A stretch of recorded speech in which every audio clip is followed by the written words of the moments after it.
ওইখানেই মেম্বার কথা কি শুনতে পাচ্ছেন?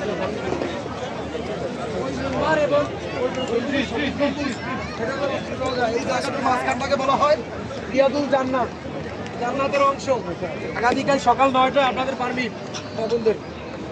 আপনারা চেষ্টা করছেন মেম্বার বুঝেন 3টা থাকতে থাকে, যেখানে ইমাম খুতবা দেয় ওই মেম্বার থেকে রাসূলের রওজার মাঝখানে দাঁড়াইবেন। এই পাশে অনেক জায়গা আছে, দাঁড়াইবেন না। মহিলা তো আরও ঢুকবে।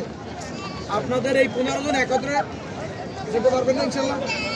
ঢুকে মাঝখানে দাঁড়িয়ে যে না 2 রাকাত নামাজ পড়বেন, দোয়া করবেন। আপনি যে দোয়া করবেন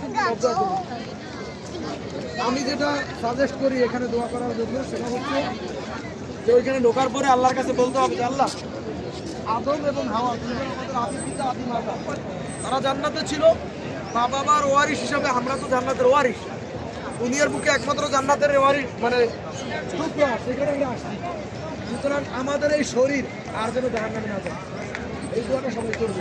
বাকি যত আছে যা করে এটা করবে। কবুল করতে পারেন কে?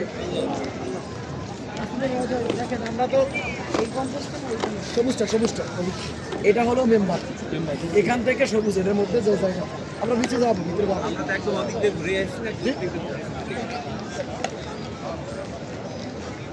না ওই যে ছোট যে গম্বুজটা ওটা হলো এই বরাবর দাঁড়ানোর যে একটা নির্দিষ্ট এরিয়া, এ পাশেও ছোট একটা আছে, সাদে উঠলে দেখা যাবে। আমরা একটু সাদে উঠবো।